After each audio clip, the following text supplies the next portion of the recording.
Hi అండి, ఎలా ఉన్నారు? నేను అయితే చాలా బాగున్నాను. ఏంటి బియ్యం కడుగుతున్నాను అనుకుంటున్నారా? ఇవాళ నేను ఫుడ్ ప్రిపేర్ చేసుకొని ఒక చోటుకి వెళ్ళబోతున్నానండి. అందుకని ఇలా మొత్తం రెడీ చేసుకుంటున్నాను.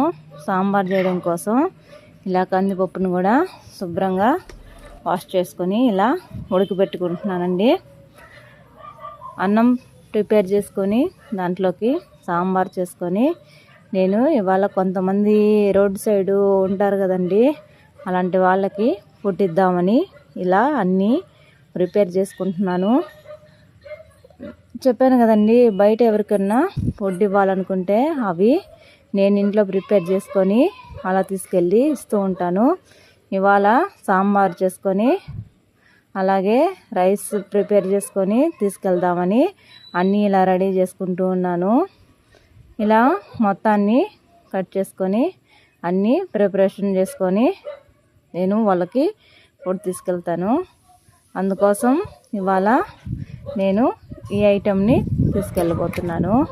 ప్లీజ్ అండి, మీరు కొంచెం నన్ను ఎంకరేజ్ చేయండి. నేను మంచి మంచి హెల్ప్లన్నీ చేయాలంటే ఖచ్చితంగా మీ అందరి హెల్ప్ అయితే నాకు కావాలండి. ప్లీజ్ నా ఛానల్ని సబ్స్క్రైబ్ చేసుకోండి, అలాగే లైక్ చేయండి. వీడియో నచ్చితే ఎవరికైనా షేర్ చేయండి. చూసారా, సాంబార్ అయితే ఉడికిపోతుందండి. కొంచెం ఇలాగా ఉడికిన తర్వాత ఇందులో నేను చింతపండు పులుసు అది వేసుకొని, అందరికీ తెలిసిందేలేండి సాంబార్ ఎలా చేసుకోవాలో. నేను సాంబార్ అయితే ఇలా ప్రిపేర్ చేసుకుంటున్నాను. మొత్తాన్ని ఈరోజు ప్రిపేర్ చేసుకొని అలా అక్కడ తీసుకెళ్దామని ఇలా చేస్తూ ఉన్నాను. చూసారా, ఒక పక్క పప్పు ఉడకబెడుతున్నాను, మరో పక్క అన్నాన్ని ఉడికించుకుంటూ ఉన్నాను. అంతా రెడీ చేసుకొని ఇవాళ నేను తీసుకెళ్ళాలండి. ఎక్కడికి వెళ్తున్నాను, ఎవరికి ఇస్తున్నాను అనేది మీరు కాసేపట్లో చూస్తారు.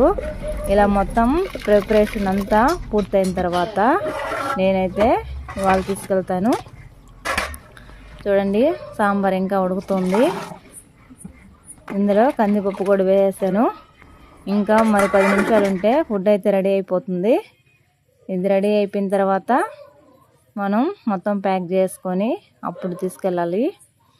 చూసారా, సాంబార్ కోసం నేను ఇప్పుడు పోపు వేసుకుంటున్నాను. ఇలా పోపు వేసుకున్న తర్వాత కొంచెం కరివేపాకు కూడా వేసుకొని ఈ మొత్తం బాగా ఫ్రై అయిన తర్వాత సాంబార్లో పోసేస్తానండి దీన్ని. చూసారా, సాంబార్లో పోసేసాను. సాంబారు ఇంకా ఒక 5 నిమిషాల్లో రెడీ అయిపోతుంది. తర్వాత మనం అట్లన్నిటినీ ప్యాక్ చేసేద్దాం. చూసారా, ఫైనల్గా సాంబార్ పొడి వేసాను. సాంబార్ అయితే రెడీ అయిపోయింది. ఇంకా అన్నం కూడా రెడీ అయిపోయిందండి. ఇప్పుడు మనం ఇవన్నీ ప్యాక్ చేసుకోవాలి. అన్నీ ప్యాకింగ్ చేసేసిన తర్వాత నేను కొంతమంది రోడ్డు పక్కన ఎవరెవరు ఆకలితో ఉన్నారా అని చూసుకొని వాళ్ళకి తీసుకెళ్ళి ఈ ఫుడ్ ఇద్దామని ఇలా మొత్తాన్ని ప్రిపేర్ చేసుకుంటూ ఉన్నాను. అన్నీ ప్యాక్ చేసుకుంటూ ఉంటే ఇలా మొత్తం ప్యాక్ చేసుకొని తీసుకెళ్తానండి. ఒక్కదాన్నే అయిపోయాను, అందుకని కొంచెం లేట్ అయిపోతుంది. రైస్ అంతా ప్యాక్ చేసాను. ఇప్పుడు కూర కూడా ప్యాక్ చేసుకుంటున్నాను. హెల్ప్ ఎవరు లేరు కదండి, అందుకే కొంచెం లేట్ అవుతుంది. మొత్తాన్ని ఇలా నేను ప్రిపేర్ చేసుకుంటున్నాను. అన్నీ ఇలా ప్రిపేర్ చేసుకొని ఇవాళ ఎక్కడికి వెళ్తున్నాను, ఎవరెవరికి ఇస్తున్నాను చూడండి. ఇలా చేయడం వల్ల నాకైతే చాలా హ్యాపీ అనిపిస్తుంది. నా చేతులతో నేను ప్రిపేర్ చేసి అలాగా ఫుడ్ తీసుకెళ్తూ ఉంటే నిజంగా నాకు చాలా ఆనందంగా ఉంది. ఇలాగా ఫుడ్ ప్రిపేర్ చేసుకొని మీరు కూడా ఎవరికైనా ఇవ్వాలి అనుకుంటే కనుక ఇలా చేసుకోండి. ఇలా అన్నీ రెడీ చేసుకున్నానండి. రైసు, సాంబారు మొత్తం ప్యాక్ చేసుకున్నాను. మరి ఇంకొన్ని ప్యాకెట్లు చేద్దామని చెప్పి ఇంకొంచెం రైస్ అయితే తీసుకొని ఇలా ప్యాక్ చేసుకుంటున్నాను. ఇలా ఫుడ్ అంతా ప్రిపేర్ చేసుకున్న తర్వాత నేను ఇలా వచ్చానండి. ఇక్కడ కొంతమంది నాకు ఇలాంటి వాళ్ళు కనిపిస్తున్నారు, వాళ్ళకు మాత్రమే నేను హెల్ప్ చేయాలని అలాంటి వాళ్ళని వెతుకుతూ ఉన్నాను. నాకు అలాంటి వాళ్ళు కనిపించిన వాళ్ళ వరకు నేను ఇలా ఫుడ్ ఇచ్చాను. ఇక్కడ చూసారా, ఇక్కడ ఒక ఆయన రిక్షాలో పాపం నిద్రపోతూ ఉన్నాడు.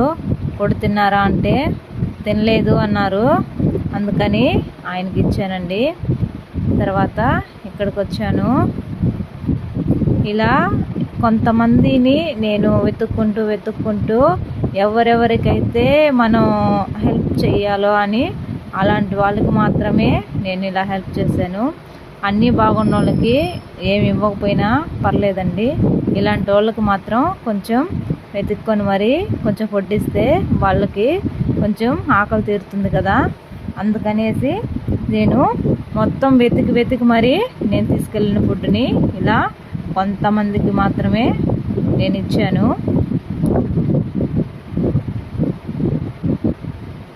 చూసారా, ఇక్కడ ఈ తాత కూడా పాపం అన్నం తినకుండా అలా పడుకొని ఉన్నారు.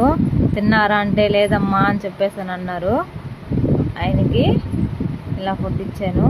ఇంకా వెతుక్కుంటూ అలా వెళ్తూ ఉంటే అక్కడ ఒక ఆయన కూర్చొని ఉన్నారు. ఆయన దగ్గరికి వెళ్ళి అన్నం తిన్నారా అని చెప్పేసి అడిగాను. లేదు, తినలేదు అని చెప్పారండి.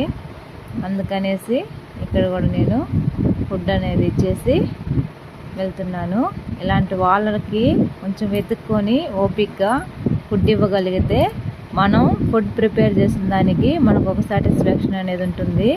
కొంచెం పెద్ద వయసుగా ఉండేవాళ్ళు, నడవలేని వాళ్ళు, అలాంటి వాళ్ళకి హెల్ప్ చేయడం వల్ల మనం చేసిన దానికి ఒక అర్థం అనేది ఉంటుంది. అందుకని నేను ఇలాంటి వాళ్ళని వెతుక్కొని హెల్ప్ చేశాను. ప్లీజ్ మీరు కూడా ఇలాంటి వాళ్ళు కనిపిస్తే హెల్ప్ చేయండి. Thank you.